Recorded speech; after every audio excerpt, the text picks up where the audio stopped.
So good evening and welcome to another video of Bong PNPC. কালকে রাত্রে যখন রিভিউটা পোস্ট করি তারপর ম্যাক্সিমাম মানে কমেন্ট তো ঠিক আছে ফুটবল রিলেটেড যা আসছিলো, তার সাথে আরেকটা জিনিসে আসছিলো যে সাউন্ড কোয়ালিটি। হ্যাঁ, definitely I was also not happy with that sound quality. একটু টেকনিক্যাল প্রবলেমের জন্য আমি মাইকটা ইউজ করতে পারছিলাম না। So right now he is back and I am also back.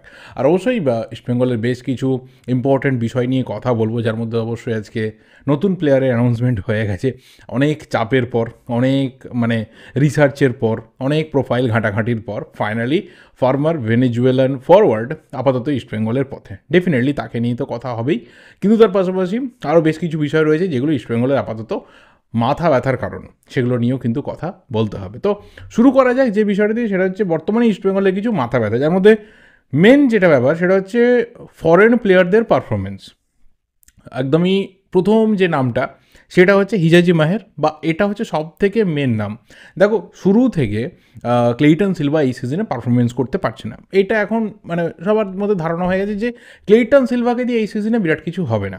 আর আপাতত টিমের যা কন্ডিশন, যদি 6টা প্লেয়ার ফিট থাকতো, কোথাও প্রবলেম না থাকতো, তাহলে হয়তো ক্লেইটন সিলভার রিপ্লেসমেন্ট আমরা দেখতে পেতাম। কিন্তু যেহেতু দুটো ফোর্স চেঞ্জ করতে হচ্ছে, কারণ সাউল ক্রেসপোর বদলিও আসতে পারে এরকম একটা সম্ভাবনা দেখা দিচ্ছে। কারণ প্রতিদিন যা আপডেট বেরিয়ে আসছে সেখানে কিন্তু সাউল ক্রেসপোর ফিরে আসার যে টাইমটা সেটা কিন্তু বাড়ছে। কখনো মনে করা হচ্ছিল যে ডার্বির আগে ফিরে আসতে পারে, ডেফিনেটলি হচ্ছে না।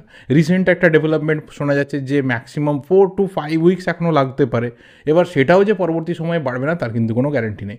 তো এই জায়গা থেকে সাউল ক্রেসপোর যদি রিপ্লেসমেন্ট এসে যায় জানুয়ারি মাসের মাঝামাঝি, অবাক হওয়ার কোনো জায়গা থাকবে না। যদি সেটা না হয় তাহলে অবশ্যই ঠিক আছে, চলো সাউলকে ডেফিনেটলি দরকার মাঝ মাঠে। কারণ যে রিপ্লেসমেন্ট প্লেয়ার এসেছে মাদি তালালের, he is not a like for like replacement. আমি আসছি অন্য পার্টে তাকে নিয়ে ডিসকাস করতে। কিন্তু মাথা ব্যথার প্রচুর কারণ, যার মধ্যে প্রথম হচ্ছে দুজন বিদেশি ডিফেন্ডার, তার মধ্যে স্পেশালি হিজাজি মাহের। তাকে গত সিজনে মাঝপথে নিয়ে আসা হয় জর্ডান এলসে বেরিয়ে যাওয়ার পর। প্লেয়ারটা মোটামুটি একটা ভালো পারফরমেন্স তুলে ধরে। ইস্টবেঙ্গলের যে একটা ভালো রান চলছিল, বা সুপার কাপে গিয়েও যে ইস্টবেঙ্গল ভালো খেললো, সেখানে হিজাজি মাহেরের যে রোলটা, সেই রোলটা কিন্তু ভালো ছিল। এই সিজনের শুরু থেকে চোট আঘাতের মধ্যে ছিল, আপ ডাউন চলেছে, এবং তারপর যখন ফিরে এসেছে দু একটা গোল টোল করেছে, কিছু ম্যাচে ভালো খেলেছে। কিন্তু রিসেন্ট টাইমে ও এতটা স্লো হয়ে গেছে, এত পরিমাণে স্লথ হয়ে গেছে, এবং ডিফেন্সের ক্ষেত্রে এত পরিমাণে ভুল করছে যে সেটা কিন্তু ইস্টবেঙ্গলকে ম্যাক্সিমাম সময় পে করে যাচ্ছে। ইস্টবেঙ্গল হয়তো অস্কার ব্রুজোর কোচিংয়ে খুব যে খারাপভাবে হেরেছে এরকম না, খুব মার্জিনালি হেরেছে, খুব ক্লোজ সিচুয়েশনে হেরেছে। কিন্তু এটাও ঠিক কথা যে গোল ইস্টবেঙ্গল কনসিড করেছে, বা যেরকম ডিফেন্সিভ ফেলিওর সামনে এসেছে, সেখানে কিন্তু হিজাজি মাহেরের একটা বিরাট বড় ভূমিকা থেকেছে সেখানে। এবং সবথেকে বড় কথা যেটা নিয়ে সবাই আলোচনা করছে, যে এই প্লেয়ারটা জর্ডানের ন্যাশনাল টিমে কী করে কল পায়। দেখো, একটা এত বড় ফুটবলিং কান্ট্রি, যারা লাস্ট এশিয়ান কাপে রানার্স আপ, গত বছর যে এশিয়ান কাপ হয়েছে সেখানে ওরা রানার্স আপ, এবং কাতারের কাছে হেরেছে। আর কাতারের বিরুদ্ধে জেতাটা কিন্তু এত ইজি না, কাতারেই যখন খেলা হচ্ছে। তো ঠিক আছে, প্লেয়ারটার মধ্যে কোয়ালিটি তো রয়েছে, প্লেয়ারটা এতটাও ফেলে দেওয়ার মতো কোয়ালিটিওয়ালা প্লেয়ার নয়। হয়তো যদি ইস্টবেঙ্গল এই সিজনের পর ওকে ছেড়ে দেয়, যদিও কন্ট্রাক্ট রয়েছে, যদি ছেড়ে দেয় কম্পেনসেশন দিয়ে বা মিউচুয়ালি কন্ট্রাক্ট টার্মিনেশন করে অন্য কোনো আইএসএল ক্লাবে যদি যায় এবং সেখানেই যদি ভালো পারফরমেন্স করে, তাহলে অবশ্যই আজকের এই ইস্টবেঙ্গল ফ্যানরাই কিন্তু হাত কামড়াবে। আমি সেটাকে একটা সাইডে সরিয়ে রাখছি। কিন্তু তার তো ডেফিনেটলি কিছু একটা কোয়ালিটি রয়েছে, যে জর্ডানের ন্যাশনাল টিমের কোচকে বা সেখানে যারা সিলেক্টর রয়েছে তাদেরকেও অ্যাট্রাক্ট করতে পেরেছে। And he is playing there, debut হয়ে গেছে, এবং ভালো ভালো মোটামুটি জর্ডানের যে ম্যাচগুলো হয়েছে সেখানে কখনও বেঞ্চে, কখনও মোটামুটি প্লেয়িং 11-এও এসেছে। এরকম না যে একদমই খুব খারাপ প্লেয়ার। কিন্তু এই রিসেন্ট টাইমে কী হয়েছে, এত পরিমাণে ওর ফর্মটা ডাউন হয়েছে, বা টিমের সাথে ও যেভাবে প্রায় বিচ্ছিন্ন অবস্থাতে চলে গেছে, সেখানে দাঁড়িয়ে ইস্টবেঙ্গল সমর্থকদের মাথা ব্যথার কারণ হয়ে গেছে যে এই প্লেয়ারটাকে ধরে রাখা ভীষণভাবে কিন্তু টাফ হতে পারে। যদি তার পরিবর্তে ইমিডিয়েট কাউকে নিয়ে আসা হয়, সেটা টিমের জন্য ভালো হবে। কিন্তু তার থেকে আরও একটা বড় মাথা ব্যথার জায়গা, সেটা হচ্ছে হেক্টর ইউজতে। হয়তো কালকে একটা গোল লাইন সেভ করেছে, কিন্তু যে জায়গা থেকে হেক্টর ইউজতে গোল কনসিডও করিয়েছে টিমকে, সেটাও কিন্তু একটা বড় জায়গা। যেভাবে ও ট্র্যাক ব্যাক করতে পারলো না, যেভাবে নিকোলাস কারালিস আরামসে ওকে বিট করে যাচ্ছিল, বা ইয়াং প্লেয়াররা ন্যাচারালি একজন 36-37-এর ডিফেন্ডারকে বিট করবে, এটা খুব স্বাভাবিক ব্যাপার। সবার মধ্যে ওই 37-38-এ গিয়েও সেই যে ক্ষমতা বা সেই যে স্পিডটা, সেটা কিন্তু থাকে না। তো হেক্টর ইউজ থেকে খুব ইজিলি বিট করা যায়, এবং বিট করছিল অপোনেন্টের প্লেয়াররা। তো এটাও একটা বিরাট বড় চিন্তার কারণ, যে এরপর যত ম্যাচের সংখ্যা এগোবে, কারণ এরপর তো সবথেকে টাফ চ্যালেঞ্জ সামনের দিকে আইএসএলের প্রচুর ম্যাচ রয়েছে, আপাতত প্লে অফ এখনও অবধি ধরাছোঁয়ার বাইরেই দেখাচ্ছে, যদি না খুব বড় কোনো মিরাকেল ঘটে বা উপরের দিকের টিমগুলো খুব বাজে পারফরমেন্স করে। আদারওয়াইজ ইস্টবেঙ্গলে ভাগ্য ফেরানোর মতো কোনো সিচুয়েশন মানে অস্কার ব্রুজের হাতে আর মেচে নেই নতুন করে। তো সেখানে একটা ডিফেন্স বিরাট বড় ফ্যাক্টর হতে পারে, হিজাজি মাহেরের অফ ফর্ম বা তার খারাপ খেলা, এবং তার সাথে হেক্টর ইউজতে প্রচণ্ড পরিমাণে স্লথ এবং কাভার করতে ভীষণভাবে ফেল করছে, এবং সেখানে ইন্ডিয়ান ডিফেন্ডারদের ওপর প্রেশার বাড়ছে, কিন্তু তারাও খুব একটা হ্যাপি করতে পারছে না। যেখানে প্রভাত লাকড়া ডিজাস্টার পারফরমেন্স, ফ্যানরা রীতিমতো বিরক্ত তাকে নিয়ে। মোহাম্মদ রাকিবের চোট পেয়ে বেরিয়ে যাওয়াটা, যখনই ভালো খেলতে শুরু করলো, এটা একটা ভীষণভাবে ইস্টবেঙ্গল টিমটাকে ব্লো করেছে। তো সেখানে দাঁড়িয়ে এই দুজন ডিফেন্ডারকে নিয়ে যদি আগামী পুরো সিজনটা প্ল্যান করা হয়, তাহলে সেটা ইস্টবেঙ্গলের জন্য খারাপ হতে চলেছে। এবং তার সাথে আরও বড় মাথা ব্যথা হচ্ছে ক্লেইটন সিলভা ফর্মের তো ধারে কাছে নেই, অন্য কথা, দু একটা ম্যাচ টুকটাক ভালো খেলছে, একটু ক্রিয়েটিভিটি দেখাচ্ছে, একটু লিডারশিপ পাওয়ার নিচে আমরা তাকে নিয়ে কথা বলেছি ডেফিনেটলি, কিন্তু যে কনসিস্টেন্সি সেটা তো পুরো অভাব রয়েছে। কিন্তু তার থেকেও বড় কথা দিমিত্রিওস ডিমান্টাকোস গত সিজনের যে ফর্মে ও গোল্ডেন বুট জিতেছিল, এবং একটা সময় মনে করে দেখো কেরালাতে যখন আদ্রিয়ান লুনা ছিল না, সেখানে দাঁড়িয়ে পুরো টিমের যে অ্যাটাকের দায়িত্বটা সেটা অলমোস্ট নিজের কাঁধে তুলে নিয়েছিল কোয়ামে পেপ্রার মতো একজন ইয়াং প্লেয়ারকে সঙ্গে করে।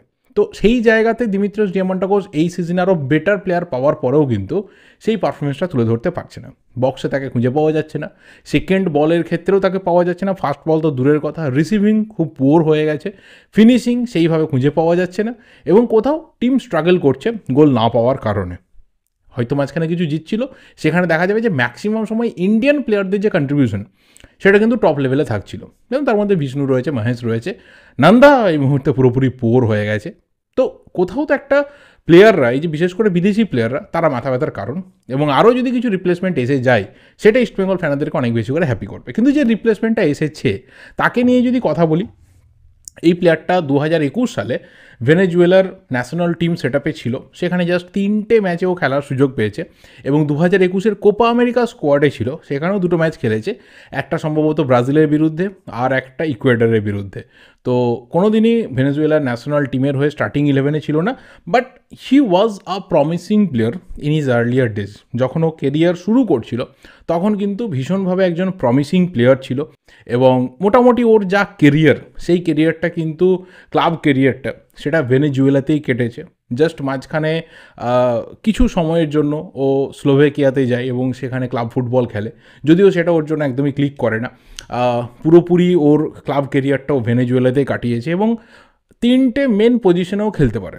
মেন যে পজিশন সেটা হচ্ছে লেফট উইং, সেকেন্ড যেটা পজিশন সেটা হচ্ছে সেন্টার ফরওয়ার্ড, থার্ড হচ্ছে রাইট উইং, এর সাথে সেকেন্ডারি স্ট্রাইকার খেলতে পারে, অ্যাটাকিং মিডফিল্ডার খেলতে পারে। বাট ওর যেটা ফেভারেবল পজিশন বা যে পজিশনের জন্য সমস্ত ক্লাবে বা ন্যাশনাল টিমেতেও থেকেছে সেটাপের মধ্যে, সেটা হচ্ছে লেফট উইঙ্গার।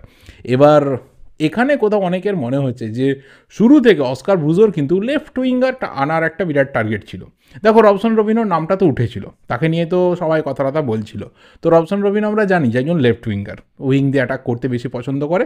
হ্যাঁ, অবশ্যই সেকেন্ডারি স্ট্রাইকার খেলে, অ্যাটাকিং মিডফিল্ডেও খেলে, কিন্তু মেন যে পজিশন সেটা হচ্ছে লেফট উইঙ্গার। এবার এই প্লেয়ারটা তারও কিন্তু মেন পজিশন হচ্ছে লেফট উইং। তো সেই জায়গা থেকে এই নতুন আসা প্লেয়ার রিচার্ড এনরিকে সেলিস স্যাঞ্চেজ, এই প্লেয়ারটাও কিন্তু লেফট উইঙ্গার। তো আপাতত ইস্টবেঙ্গলের তো উইংয়ে সমস্যা নেই, স্পেশালি লেফট উইংয়ে সমস্যা নেই, কারণ সেখানে বিষ্ণু স্টার্টিংয়ে ভালো খেলছে, রিপ্লেসমেন্টে এসে মহেশ ম্যাচগুলোতে ভালো খেলছে। সমস্যা রয়েছে রাইট উইংয়ে, যদি রাইট উইংয়ে ভালো প্লেয়ার আসতো, মানে এই প্লেয়ারটা যদি রাইট উইঙ্গারই মেন হতো, তাহলে আমি বলতাম যে ঠিক আছে চলো অনেক বেটার সিগনেচার হলো। বাট এই সিগনেচারটা মাদি তালালের লাইক ফর লাইক সিগনেচার নয়, বাট দ্যাট ডাজন্ট মিন কি এই সিগনেচারটা ব্যাড সিগনেচার। অনেকে আমি দেখলাম যে অলরেডি বানাতে শুরু করে দিয়েছে যে কোনো রকম একটা মানে প্লেয়ার এনে দায় সারা কাজ হয়ে গেল, কিছুই করতে পারবে না। আমার মনে হয় না এরকম কোনো ব্যাপার, কারণ এই প্লেয়ারটার মধ্যে সেই এক্সপিরিয়েন্স রয়েছে, সেই কোয়ালিটি রয়েছে, এবং একটা প্লেয়ার যখন উইংয়ে খেলে এতটা অভ্যস্ত, দুটো উইংয়ে এবং সেন্টার ফরওয়ার্ডে, তাকে কোচ কিন্তু মাল্টিপল পজিশনে ইউজ করতে পারবে। আমরা এখানে দেখতেই পারি যে বিষ্ণু লেফট উইংয়ে আর রিচার্ড সেলিস কিন্তু রাইট উইংয়ে চলে গেল, সেই ক্ষেত্রে হয়তো একটা ভালো কম্বিনেশন তৈরি হতে পারে। এবং আলটিমেট আমরা দেখতে পারি যে হয়তো ক্লেইটন সিলভা যে অ্যাটাকিং মিডফিল্ডার বা ক্রিয়েটিভিটির রোলটা নিচ্ছে সেটা অনেক বেশি করে নিল, এবং সাউল ক্রেসপো ফিরে আসার পর জিকসন এবং সৌভিক চক্রবর্তীকে ব্লকিংয়ে রেখে সাউলকেও আমরা দেখতে পারি যে কোচ হয়তো অ্যাটাকিং মিডফিল্ডার করে দিলেন। সেই ক্ষেত্রে হয়তো ফরওয়ার্ডে যে প্রেশারটা, সেই ফরওয়ার্ডে অ্যাটাকের প্রেশারটা অনেক বেশি করে ইস্টবেঙ্গল রাখতে পারলো জোড়া ফরেনার খেলিয়ে। তো অনেক কিছু অপশনসে তাকে ভাবা যেতে পারে, বাট শুরুতেই এটা মাদিতালালের লাইক ফর লাইক হলো না। মাদিতালাল যে জোনটা কভার করতো সেই জোন কভার করার মতো প্লেয়ার এলো না। অনেক বেশি করে এই টিমটাতে ক্রিয়েটিভিটি লাগবে, তো এই সিগনেচারটা একটা ফ্লপ সিগনেচার এখনই দাগিয়ে দেওয়াটা একদমই ঠিক না। আই থিঙ্ক এই প্লেয়ারটা যখন মাঠে নামবে, যখন ওর পজিশনটা দেখাবে কোচ যে অ্যাকচুয়ালি এই পজিশনেরও player, but I have some different plans for him, তখন আমরা বুঝতে পারবো যে এই সিগনেচারটা ইস্টবেঙ্গলে ক্লিক করলো কি করলো না। আমার মনে হয় যে ইস্টবেঙ্গলের এই মুহূর্তে যে দুটো জায়গা মেন টার্গেট করা দরকার, হয়তো টার্গেট করবেন অস্কার ব্রুজো, সেটা হচ্ছে এএফসি চ্যালেঞ্জ লিগ, সেখানে ঘরের মাঠে ভালো খেলা, এবং তারপর তুর্কমেনিস্তানে যেতে হবে, সেখানে গিয়ে তো ডিফারেন্ট ফুটবল হবে, আমরা জানি সেখানে কি হয় অন্য খেলা। এটা টার্গেট করা দরকার ইস্টবেঙ্গলের, এবং তার থেকেও বড় কথা যে সুপার কাপ নকআউট টুর্নামেন্ট, সেটাকে অনেক বেশি করে টার্গেট করা দরকার। যে সুপার কাপটা লাস্ট সিজনে জেতার ফলে ইস্টবেঙ্গল নতুন করে এশিয়াতে যাওয়ার ছাড়পত্র পেয়েছিল, সেটাকে আবারও সেই ইস্টবেঙ্গল টার্গেট করতে পারে। তো আইএসএল তো ডেফিনেটলি চলবে, তার মতো করে চলবে, সেখানে আপ ডাউন সব টিমেরই চলবে, কিন্তু মেন যে টার্গেট, সেই টার্গেটটা আমার মনে হয় যে ইস্টবেঙ্গল আস্তে আস্তে ওই দিকে ফোকাস করতে চাইবে, যখন দেখবে যে ধীরে ধীরে প্লে অফের রাস্তাটা হয়তো ছোট হয়ে আসছে। এখনও বন্ধ হয়েছে আমি বলবো না, অনেকেই বন্ধ করে দিচ্ছে, বাট আমি বলবো না যে বন্ধ হয়ে গেছে, চেষ্টা করলে পাওয়া যাবে। কিন্তু কোথাও ফোকাসটাকে হয়তো ইস্টবেঙ্গল শিফট করতে চাইবে, সেখানে এই সিগনেচারটা, এই রিচার্ড সেলিসের সিগনেচারটা আমার মনে হয় কোথাও গিয়ে ক্লিক করলেও করতে পারে। একটু ভরসা রাখা দরকার কোথাও, কারণ অনেকটা ওয়েটিংয়ের পর, অনেকগুলো প্রোফাইল শর্টলিস্টেড হওয়ার পর, অনেক প্লেয়ারের সাথে কথাবার্তা হওয়ার পর ফাইনালি এই প্লেয়ারটা সিলেক্টেড হয়েছে, এবং ভালো খেলে দিতে পারে। ভালো খেলে দিলে আলটিমেট ইস্টবেঙ্গলেরই লাভ। দেখা যাক ইস্টবেঙ্গল সেই লাভটা কতটা কুড়োতে পারে, কিন্তু এটা ঠিক কথা যে মানে একটা দিনের জন্য বা একটা সপ্তাহের জন্য ইস্টবেঙ্গলকে কোথাও সেই ব্যালেন্সের জায়গাতে দেখা যাচ্ছে না। এখানে কখনও হয়তো ইঞ্জুরি একটা কারণ হয়ে যাচ্ছে, কখনও প্লেয়ারদের পারফরমেন্স কারণ হয়ে যাচ্ছে, কখনও ম্যাচ রিডিং বা গেম স্ট্র্যাটেজির ক্ষেত্রে প্রবলেম হয়ে যাচ্ছে, বাট কোথাও সেই যে একটা কনসিস্টেন্সি, সেটা কিন্তু লক্ষ্য করা যাচ্ছে না। তো আমার মনে হয় যে যারা ম্যানেজমেন্টে রয়েছেন বা যারা ফুটবলটাকে অনেক বেটার বোঝেন, কারণ ইস্টবেঙ্গলে অনেক সময় দেখি আমরা প্রাক্তন প্লেয়ারদেরকে নিয়ে অনেক বেশি চর্চা করা হয়, তো এই জায়গাটা ফেরানোর দায়িত্ব তাদেরই, যে কীভাবে একটা রিদিমে টিমকে রাখা যেতে পারে, কীভাবে একটা প্রপার ওয়েতে টিম এগোতে পারে। আদারওয়াইজ যে টালমাটাল সিচুয়েশন রয়েছে, সেখান থেকে ইস্টবেঙ্গলের বেরিয়ে এসে ডোমেস্টিক লিগে টপ পজিশনটার জন্য ফাইট করা, চ্যাম্পিয়নশিপের জন্য ফাইট করা টু মাচ টাফ। যতই তুমি হাই স্পেন্ডিং করো না কেন, যতই তুমি ভালো ভালো প্লেয়ার আগের সিজন থেকে তুলে আনো না কেন, আলটিমেট যে রিদিমটা, সেই রিদিম যদি একটা টিম না পায়, সেই ক্ষেত্রে কিন্তু প্রবলেম থেকে যায়। তখন একে ওকে শুধু দোষ দিয়ে হয়তো গোটা সিজন কাটিয়ে দেওয়া যেতে পারে, কিন্তু আলটিমেট সাকসেসটা আসবে না। যে সাকসেসের জন্য ইস্টবেঙ্গল সমর্থকরা 20 বছরের ওপর অপেক্ষা করছে, যে ডোমেস্টিক লিগে চ্যাম্পিয়ন হতে হবে, সেই সাকসেস কিন্তু এখনও অবধি আসছে না। দোষারোপ করে সাকসেস আসে না, আলটিমেট হয়তো কিছু স্যাটিসফ্যাকশন আসে, কিন্তু সাকসেস আসে না। যাই হোক, ইস্টবেঙ্গলের জন্য আবার বলছি বেস্ট উইসেস থাকলো, সিজনটা ভালোভাবে ইস্টবেঙ্গল শেষ করুক, কারণ at the end of the day আমরা কোথাও বাংলার ফুটবলের ভালো চাই, বাংলার ফুটবলে সবাই ভালো করুক, সেই দিকেই লক্ষ্য রেখে আমরা সবাই এগিয়ে যাই রোজ, যে আলটিমেট বাংলার দিকে ফোকাসটা যেন থাকে। সেখানে সবাই ফোকাসটা রাখতে পারে না, আশা করছি ইস্টবেঙ্গল রাখতে পারবে। এই জায়গা থেকে ইস্টবেঙ্গলও ঘুরে দাঁড়াবে, কিন্তু ডার্বি সেটা নিয়ে পরে কথা বলা যাবে। ডার্বি অনেকে বলছে অলরেডি ডার্বি নিয়ে এবার ভিডিও বানাতে শুরু করো, ডার্বি নিয়ে কথা বলা যাবে, সময় রয়েছে, 3 দিন হাতে সময় রয়েছে, ডার্বি নিয়ে ডেফিনেটলি কথা আসবে। এই ভিডিওটা এই অবধি ভালো লাগলে লাইক করো, শেয়ার করো, দেখা হবে পরের ভিডিওতে। যা যা ওপিনিয়ন্স রয়েছে কমেন্ট করে জানাতে থাকো। Thank you, goodbye and good night.